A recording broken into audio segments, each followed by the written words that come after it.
Good morning to everybody, and I will call the meeting to order, and I don't have any opening remarks. Mr. President, do you have any opening remarks? No, Madam Chair, thank you. Okay, then James, will you call the roll? Yes. Trustee Baker, Present. Trustee Boyd, Present. Trustee DeLay, Present. Trustee Jones, Present. Trustee Martin, Present. Chair Smith, Present. Vice Chair Vanek, Present. Chair Wright, Present. Trustee Mim, Present. General Uber, Mr. Massaro. We have a quorum. Great. And everyone's here, so we can do roll call. We don't have to do individual voice votes today. So there are two action items. The first is the approval of the minutes. Do I have a motion for approval of the minutes? So moved. Second. Right, motion and second. Any discussion? Okay, if not, all those in favor say aye. Aye. Any opposed? All right, the motion to approve the minutes passed unanimously. So we have only one other action item today, and that's the approval of academic department merger presented by Provost Burns. Thank you, Chair Wright. Good morning, everybody. We come to you today with the proposal to merge two departments, Political Science and International Relations. We asked to be merged with the Department of Global Studies and Human Geography. It's a pretty simple matter, really. We're always trying to be as efficient as we can organizationally. Much of the work of academic affairs is done at the department level, so we're always looking at ways to make it as rational and effective as possible. And what happened was that student enrollment in the Department of Global Studies and Human Geography just dropped to the point that the number of faculty decreased significantly. It just didn't make any sense to have a standalone department anymore, so we ask your permission to merge those two. Okay. Sounds like a good business decision to me. Any, well, first of all, is there a motion to approve that merger? So moved. Is there a second? Second. Any discussion? Just a quick question. Are you seeing, because of this trend of decreasing enrollment, are you seeing that potentially this particular area of study is going to just go away? I don't think so, but who knows what's going to happen in the future. Global studies and human geography both, in addition to offering majors and minors, have a role in our general education program. So they're still teaching courses. There's still demand for the courses, but less demand for the actual major. And so, but every year we reanalyze our faculty teaching loads and make sure that the number of staff matches the student demand as best we can. So how long has this trend been sort of happening? Geography nationally has been going down for, gosh, last decade probably. We had global studies along with that, which is a separate but related field. Similar things happen there, not quite as dramatic of a decrease. And then the pandemic really hurt both of those departments because study abroad is an important component. It's required in global studies major and encouraged strongly in geography. And when obviously study abroad was not happening during the pandemic, so we've not quite recovered from that. That makes a lot of sense. All right, thank you. Yep. I also understand that there are some new areas using satellites and satellite analysis that lands in the area of geography that has new developments, right? Yes, and a lot of that is actually in the Department of Geosciences in a different college, the GIS satellite stuff, although there's some overlap with human geography. But traditional sort of geography of topography, that's in another department. Human geography is more about population growth, migration patterns, stuff like that. So is it tied to demographic study, kind of? Yes, human geographies, there are definitely some ties there. Yeah. I'd be interested to know, it's not Stump Stars, so you can get back to us, but how many students we actually have and where it's gone from here to there. For some reason, I know we got Russian studies. How many, I don't need to know now, but I'd like to, for you to get back, how many are in there, how many are going, and in the business world, when you combine, there's usually some efficiency. And I hope there can be some efficiency in, well, there's only one CFO when you join two companies. I can't imagine needing a secretary in each one of these.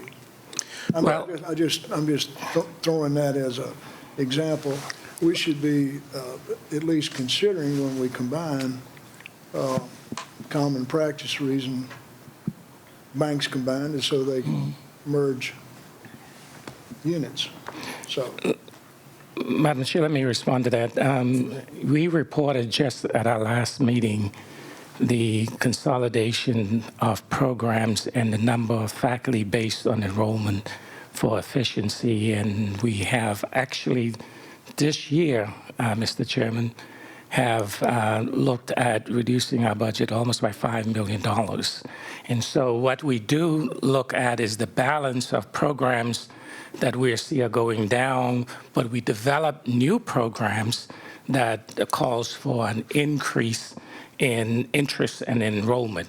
And so I just want to assure the board that we are very much aware of efficiency. We just don't make these changes without looking at how it impacts the bottom line. We have done that. thank you. If you just give me the numbers. There was 20 in each one, or 200, or whatever. In these two departments, or we can give you, Yeah. obviously, okay, we can do Well, that. what they were and what they will be. We do a trend analysis, sure will.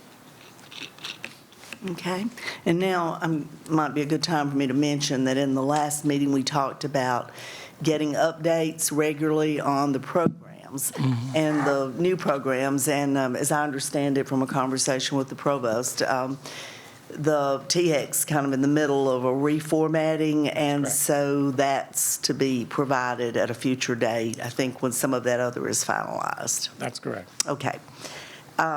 So we have a motion and a second. Any further discussion? All right. All those in favor say aye. Aye. Any opposed? All right. That motion to merge the academic departments carries unanimously.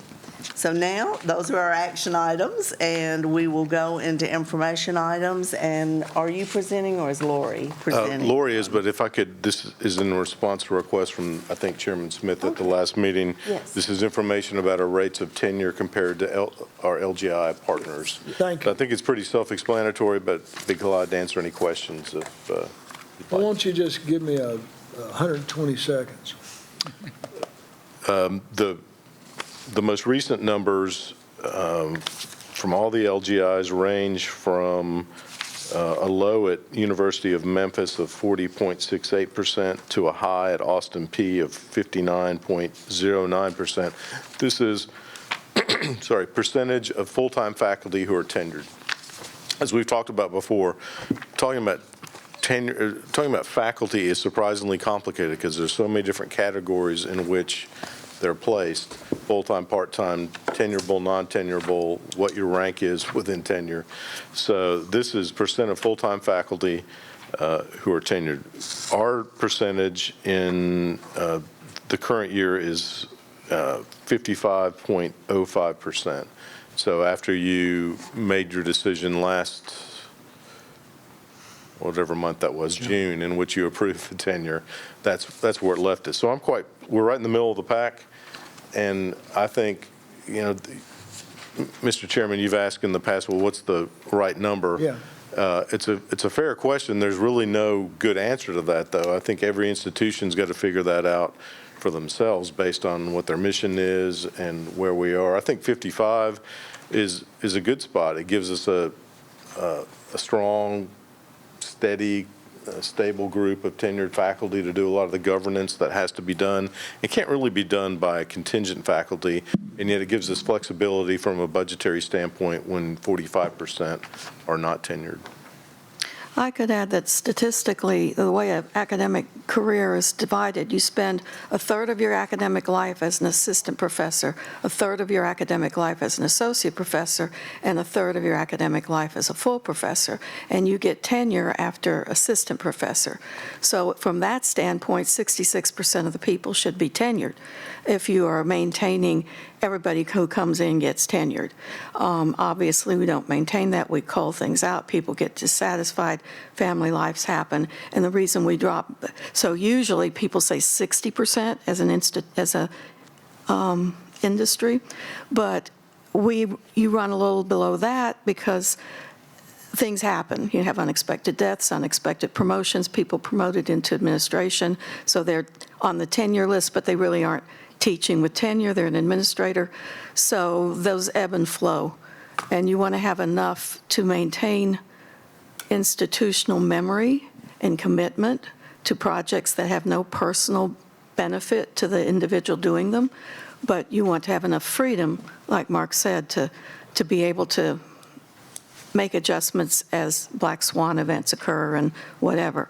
And I will tell you that I just looked last week at the policy. We have 16 pages of policy, single-spaced, fine print, typed, two-thirds of which is the due process for removing tenure.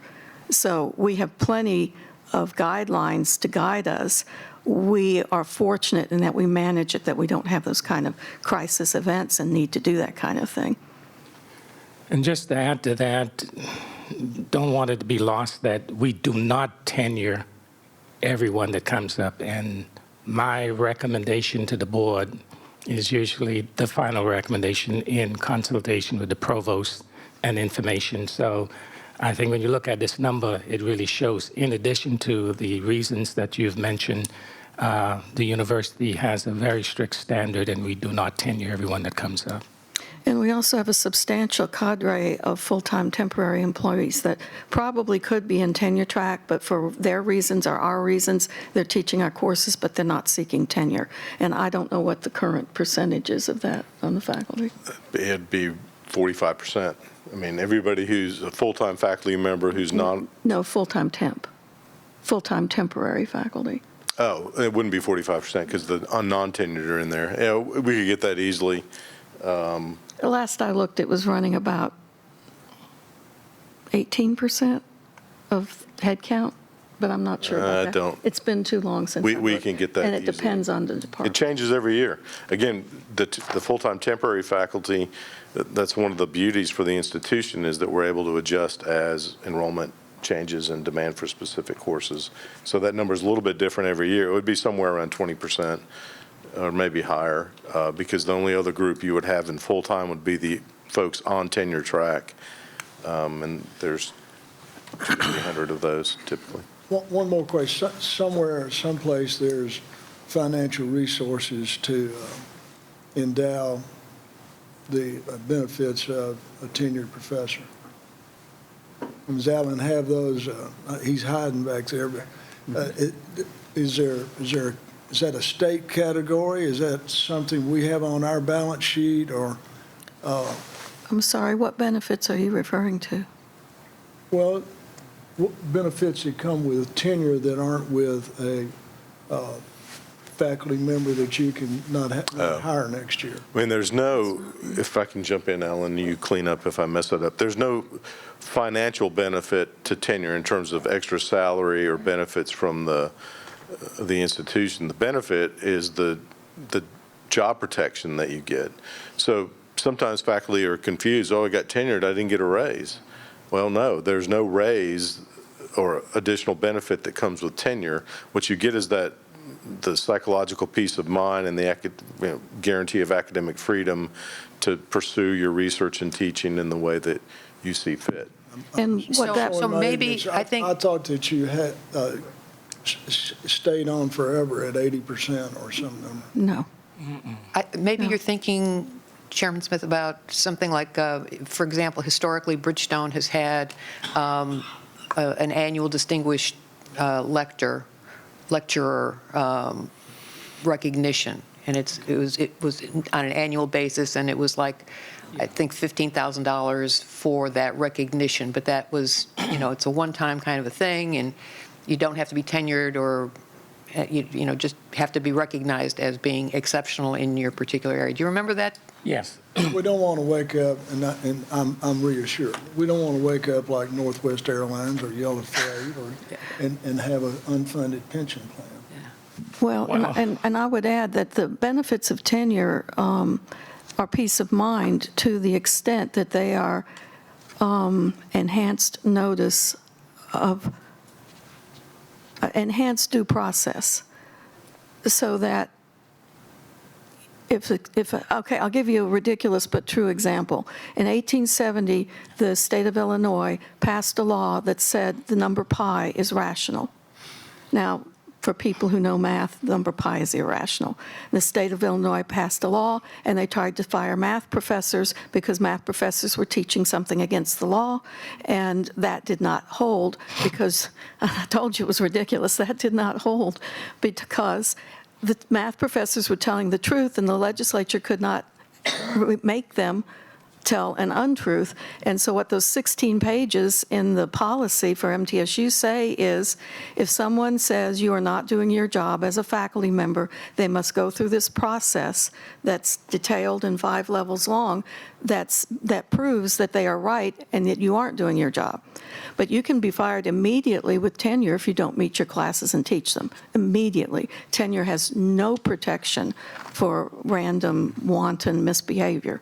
There's a process, of course, we go through, particularly for tenured faculty members. But, Mr. Chairman, I think the bottom line is that all university full-time employees have a benefit package that is designed for It's whether you funded. tenure on and is funded. So I think that really is Is what that you're the getting. state employee pension plan? Well, I was going to say, on the pension plan, all state employees, universities, state agencies, all the institutions are included at the state level, and they do the actuarial tables and do that evaluation every 3 years, and it is funded. It comes back, it's in the financial statements and budget that you see each, every time we present a budget, so everything is there. Yes. Thank you. That's my question. I'm ready to move on. So do we give the employees the statement of their benefits through the state sends it to us? Is that what you just said? They can see it through the state. It goes into the individual themselves, so they see what. Do we, as a university, issue a statement to that degree? We provide information, and we have our HR person here, onboarding for every employee. They get information So we about their don't issue benefits an package. It's on, they can go through our portal. and Okay, get the but it's not information. okay. It's- Yes, yeah. it's all In the that. We business used to do world- printed In the statements. business world, you would issue a Yep, statement. yep, I yep. mean, And if I could Well, add, everything's going digital. Yes. well, yeah, hey, I still say, and if I could Why you add got one a little. printer? that's right. And if I could add one little quirk of policy, I distinctly remember when we moved to LGI, it is in the LGI founding documents that universities cannot alter any part of the state benefits program or change anything that the state mandates. But they can offer additional benefits in areas that the state does not fund. For example, the state is not supporting a long-term care program of any sort.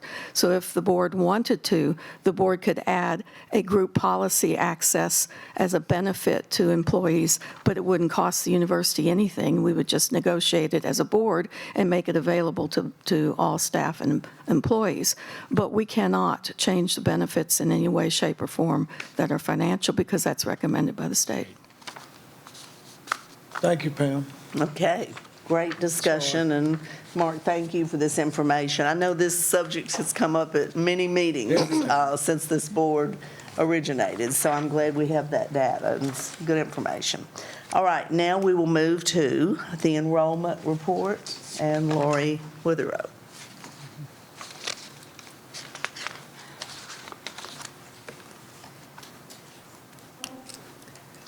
Good morning. Good morning. Morning. I'm having a hard time with the clicker. Nope. That's not me. I'm not going to do the athletics update. Okay. Here I am. Now we cooking. Now we are. Okay, this is as of 6:30 this morning. We had a 12% increase in new freshman applications, and happily and sort of surprisingly, a corresponding exactly 12% increase in enrolled freshmen. It was actually 11.99, but I gave myself the extra 0.01. And freshman enrollment as of this morning is 3,119, actually probably up from that number right now as freshmen are still enrolling. Laurie, I just want to add that you said surprisingly. Well, that it You all matches worked exactly. a lot of people worked hard to get where we are with that 12%. So I just don't want that to be rushed over pretty quickly. That's Thank you so much. compared with what we were dealing in previous years. Yes, it was a lot of work from a lot of people. Transfer students, the applications were flat, which we were actually very happy about because of the enrollment decreases we've seen at the community colleges. They have struggled for several years. So we were happy with flat.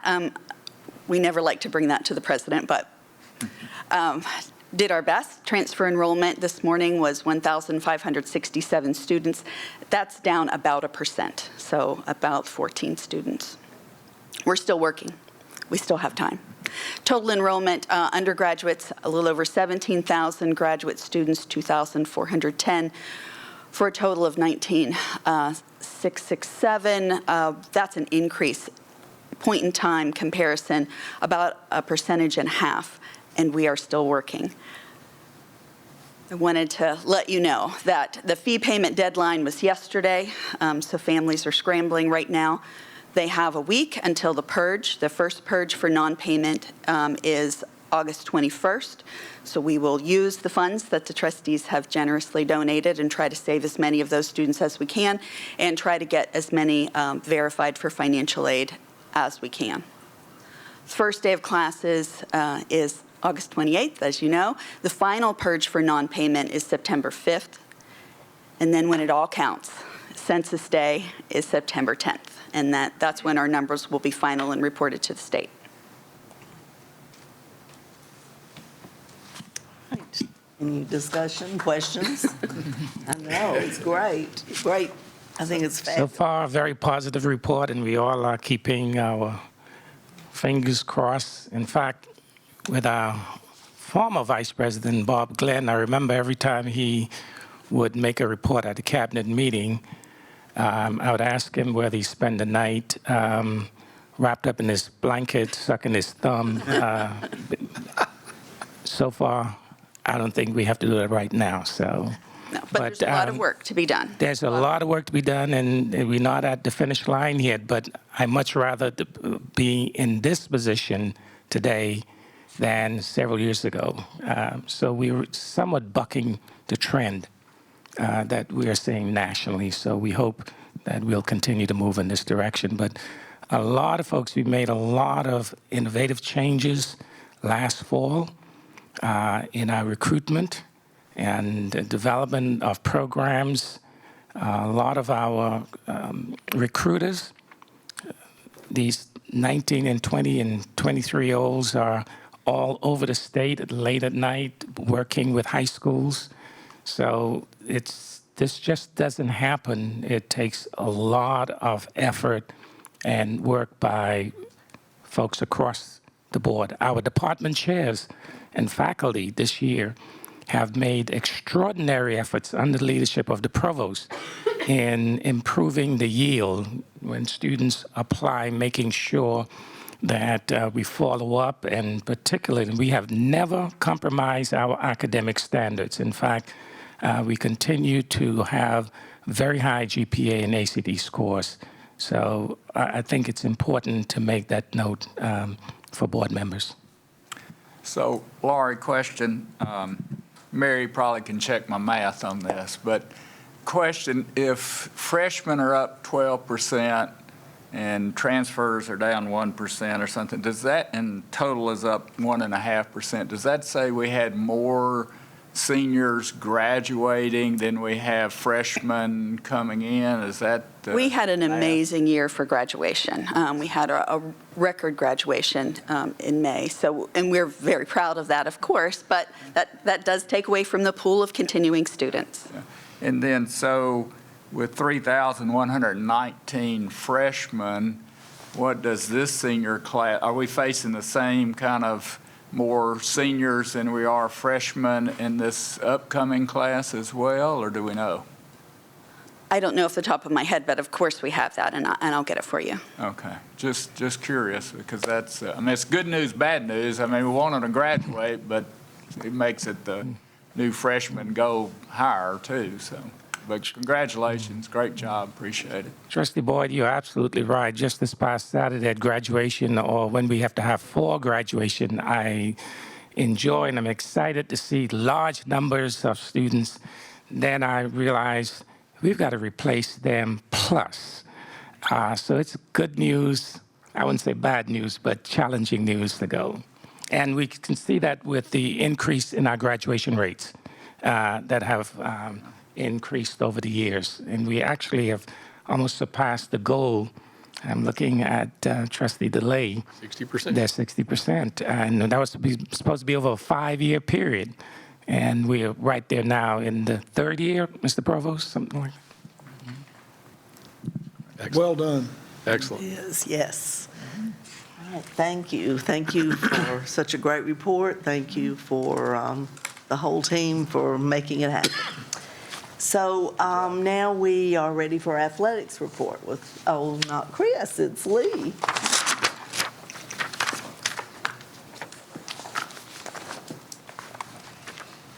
Morning, everybody. Morning. Morning. Do you have my slide that you can switch to? Chris is actually overseas with our men's basketball team in Italy. They left yesterday and are on their once every 4-year foreign tour that the NCAA allows. And so our men's basketball team and Chris will be there from the 14th to the 22nd. They play on the 18th and the 20th against semi-professional teams over there in Italy. So really excited for Chris to have that experience to go back to his homeland. He's Italian, and he's been looking forward to this one for a while.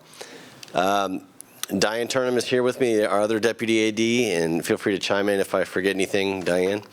But before I go through my slide deck, this first slide is super exciting for me because this is the final rendering of what the new Student Athlete Performance Center is going to look like. You can see inside, it could give you a little glimpse of what the weight room will look like there, as well as the main lobby, which we're naming after Tommy Smith. But this is going to be an unbelievable game-changing project, as we've talked about before, and it's fully funded. So that's the best part. But yeah, we'll go ahead and dive into the year that was. Next slide, please. I don't think I have a clicker. Do we have a clicker? This is the clicker? Yes. Oh, cool. Oh, perfect. As Tom Boyd pointed out at the last board meeting that I came to, this last year, 2022-23, could be argued as the best year in the history of Blue Raider athletics. Our main thing is to graduate student athletes, and we graduated 48 student athletes. We had a graduation success rate, GSR, of 94. If you don't know what that is, I verified yesterday with Todd Wyant in academics. GSR is the 6-year graduation rate for athletes that does not factor in transfers. So if people leave, they're not factored in. So of the athletes that stay at MTSU, we graduate 94% of them within 6 years. Wow. And that's incredibly high. In one of the best GSRs in the country. And for the 9th year in a row, we have either equaled or set a new GSR record here. So kudos to Todd and his staff and Sarah and the academic and the student life division that helps run that. So really, really proud of our student athletes and the way that they're getting it done in the classroom. Athletically, we had an unbelievable year. Finished 96 in the Learfield Sports Directors Cup. If you don't know what that is, that factors in all of your teams across the board, how you did as an overall athletic department. And we finished not only in the top 100 out of 360 schools in America, but we finished #1 in Conference USA. Now that just doesn't factor in last year's Conference USA members, it factors in the ones that are leaving and the ones that are coming in. All the Conference USA members, we were the best overall athletic department. We won 4 conference championships. We had 3 teams ranked in the top 25, and we won 9 games against top 25 opponents last year. And obviously, the Miami one being the highlight, the football win, but beating Alabama in softball at the end of the year was a great way to finish out the year. So unbelievable amount of success. And then I didn't realize this, I'm still relatively new, but for the first time ever, we've won back-to-back bowl games with the Bahamas Bowl last year and the Hawaii Bowl this year. So, man, what a time to be a Blue Raider. So much positivity, and we're really excited to carry on that momentum this upcoming season.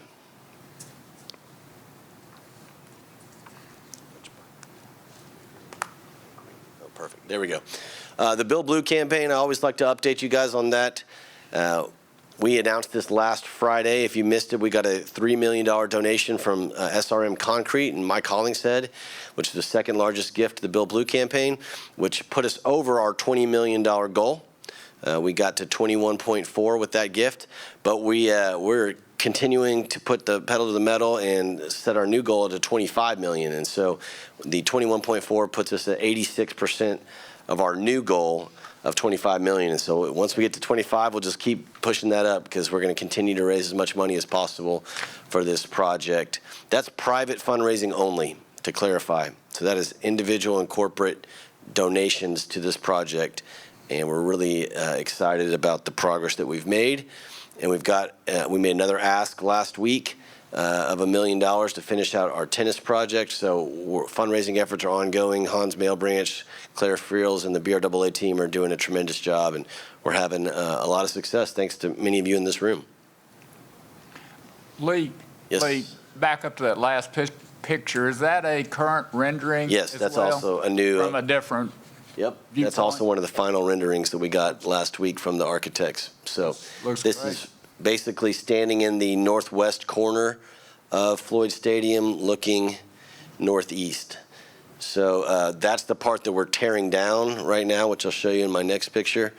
But yeah, the new north end zone is going to be unbelievable, and it's going to be a game changer, not only for the athletes that use it every day, but I think for the fan experience as well, and just the overall aesthetics of the stadium.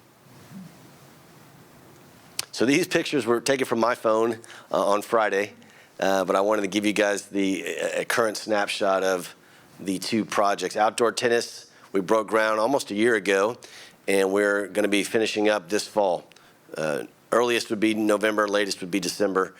It's a $7.1 million project, and we've raised $6 million. Again, we asked a donor last week to finish that project, but if you can look, on the right is the Allen family building. Elizabeth Allen made the lead gift for that project, and that's coming together really nicely. And then in the middle, kind of towards the back, you can see the grandstands where we'll have covered reserved seating with chairbacks and then benches outside of that. And then the courts, obviously, there will be 8 competition courts with the top playing surface that you can get, lights, and just a really beautiful setting for our outdoor tennis complex, which will be the first facility to be completed as part of the Build Blue campaign. And then on the right is the latest and greatest image of the north end zone where we're taking down the upper deck. We've already demolished the weight room and the team meeting rooms, and now we're bringing down those upper deck bleachers. It will reduce the overall capacity of Floyd Stadium, but that's okay. Across the country, people are reducing capacity and increasing premium seating, so it's very consistent with national trends. But that's, again, a $66 million project, 85,000 square feet, 3 stories tall, and that is fully funded. In large part, thanks to the student fees that were passed a couple of years ago. And the estimated completion is fall of 25. Technically, it's a 24-month construction project, but with rain delay and whatnot, we think it's just safe to say the fall of 2025. Will we play a game in there in the fall of 2025, you think? Yes, sir. Yes, sir. We will be in there for the first game of 2025. Fingers crossed if things continue to go as planned and stay on schedule.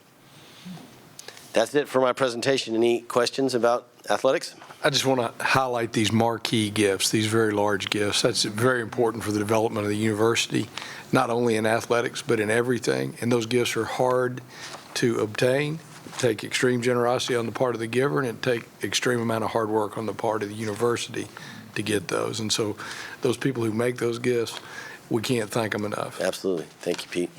Well done. Thank you, Steve. Lee, just 3 top 25 finishes. I'm guessing it's men's tennis, women's basketball. And softball. And softball Yes, sir. finished top 25. Yes, sir. Great. Well, baseball won a top 25. They did. They beat Dallas Baptist on the road. But those are finishes, correct? Last rankings, top 25. Correct. Yeah, wow. That's probably a record. You know, I don't know if women's basketball finished in the top 25. Okay. I know that men's tennis and softball did. Obviously, women's basketball was in the top 25 during the regular season. I don't know if they finished in the top 25. Diane, do you know? I don't think we finished there, but yeah, we were ranked as high as 18, and then at the end of the season, they do a new ranking. I want to say we were like 28, but I'm Anything else, Diane? Okay, thank you, guys. Appreciate your time. To Pete's point, keep asking. Yeah. Yes, sir. Will do. Thank you for your time. Thank you. Fabulous, fabulous information. All right, that concludes our agenda, and if there's no other business, any closing remarks from you, Mr. President? Anything? The meeting is adjourned, and what? Are we going straight into our next meeting? Yes. Chairman? Okay. Please, unless there's an objection. Just a coffee break, I'm sorry? just a coffee break. 2 minutes? Let's have a 180-second coffee break. I'll move fast. 187. AB.